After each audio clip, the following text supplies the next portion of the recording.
les autres doivent être punis pendant qu'eux doivent se jouir de toutes les choses du monde.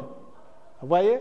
Comment voulez-vous, lorsqu'il y a des chrétiens qui, leur pays doit se développer parce que leur nation a décidé d'aller tuer d'autres chrétiens dans un autre pays. Mais en réalité, les chrétiens ne peuvent pas être contents. Mais on va dans une nation, on tue les chrétiens et on envoie encore des missions d'aide chrétienne.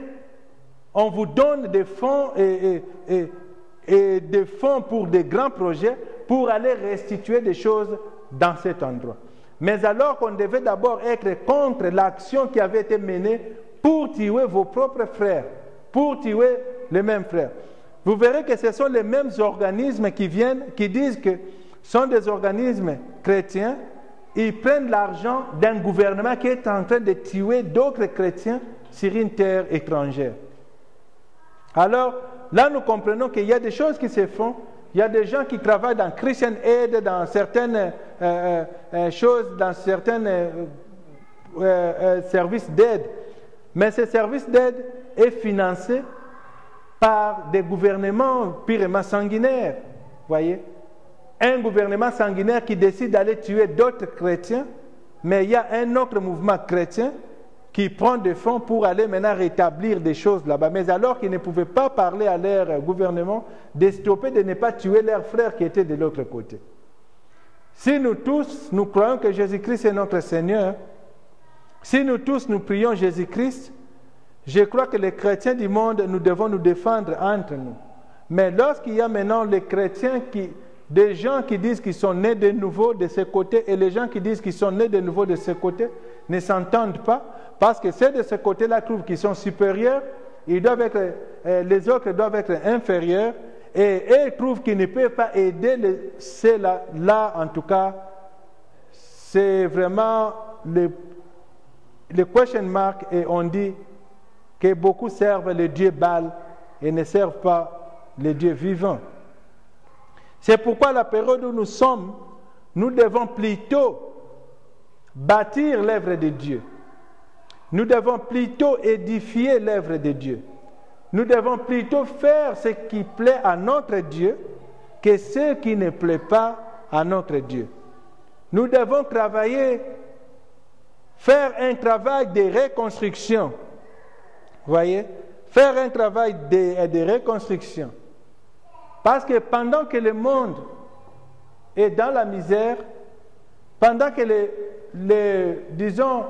le monde chrétien est dans une situation comme actuelle où l'on ne voit pas vraiment la main de Dieu de manière spectaculaire, nous pouvons comprendre que l'Église de Dieu est un peu...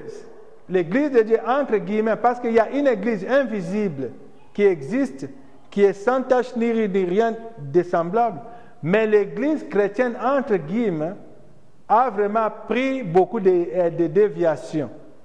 Comme on nous dit que large est le chemin et spacieux, celui qui mène à la perdition. Et on nous dit aussi que étroit est le chemin et resserré celui qui mène à la vie, et il n'y en a que peu qui le trouvent. C'est pour dire qu'aujourd'hui, il y a des choses que nous voyons qui peuvent paraître bonnes devant nous, mais alors que c'est la même chose des événements qui s'étaient passés pendant la période d'Élie, où il y avait plusieurs prophètes qui parlaient un même langage, et il n'y avait qu'un seul prophète qui avait un langage contraire, et ce langage de ce seul prophète était le langage de Dieu. Parce que toutefois la voix de la majorité n'est pas la voix de Dieu. Toutefois la voix de la majorité ne fait pas la voix de Dieu, parce que même lorsqu'on tuait notre Seigneur Jésus-Christ, on verra qu'il y avait beaucoup de gens qui disaient tuez-les, tuez-les. Et le peu de gens qui suivaient de loin pour voir ce qui arrivera à Jésus-Christ étaient comptés au bout des doigts. Comme j'ai dit, peu de gens, compter au bout des doigts, pour dire qu'il était vraiment minoritaire et on ne pouvait même pas faire attention à leur nombre. Voyez, pendant que c'est même Jésus qui s'est présenté devant les gens pour faire des miracles, pour multiplier de pain, pour aider cette communauté-là. Imaginez-vous 4000 personnes ou 5000 personnes sans compter les femmes et les enfants. C'est pour dire qu'il y avait des foules immenses tout autour de Christ. Mais au jour où l'on devait tuer Jésus-Christ, on n'a pas vu toutes ces foules.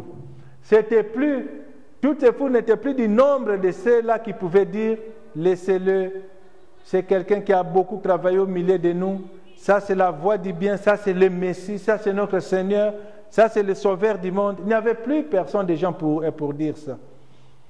Tous ces gens qui étaient curieux de voir Jésus faire des miracles, guérir les malades, nourrir les affamés, purifier les lépreux, la même foule était encore là pour réclamer la vie de Barabbas et jeter au mauvais sort le nom de Jésus-Christ. Mais pendant qu'eux pensaient que ce qu'ils faisaient était, ils punissaient le Messie, mais ils oubliaient que c'était la victoire de notre Messie. C'était sa mission venir sur cette terre des hommes, mourir pour racheter l'humanité tout entière. Christ est dans le camp de la victoire. Il restera victorieux. La victoire, c'est lui-même. C'est pourquoi nous disons nous devons bâtir. Nous devons bâtir parce que lorsque nous baptisons pour Dieu, Dieu ne nous oubliera jamais. Les travaux de la construction, comme nous le disons, il y avait une période où il y avait un homme du nom de Néhémie. Cet homme, il travaillait dans la cour du roi Assérius. Il était là dans la cour du roi. Il a vu la souffrance de son peuple. Il a vu comment la ville sainte a été détruite. Il a vu comment les murs de sa ville avaient des brèches partout. Il a vu comment le temple de l'Éternel avait pris du feu. On avait mis des feux à toutes les portes. Et il n'y avait rien de bon qui marchait pour Jérusalem. Et comme lui, il était quelqu'un qui servait les rois, il avait le vin et il était là. Il savait, il était devant les rois, il savait ce que les rois aimaient. Et comme il était devant les rois pour les servir, il a servi le vin. Pendant que le roi prenait son vin, Néhémie était là, triste. Il regardait le roi d'un air vraiment triste. Il n'était pas content. Il regardait le roi et le roi qui lui posa cette question, le roi qui lui dit mais pourquoi tu as un visage tout défait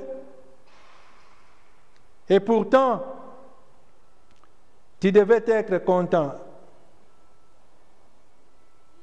Il lui dit, jamais auparavant tu n'avais paru triste en sa présence. Alors, le roi qui dit, mais pourquoi tu as mauvaise mine? Tu ne sembles pourtant pas malade. Ce n'est peut-être qu'un chagrin de cœur. Voyez? Et l'empereur qui lui dit, mais pourquoi tout ça? Et lui qui dit, oh roi, franchement, j'ai des choses à te dire parce que les pays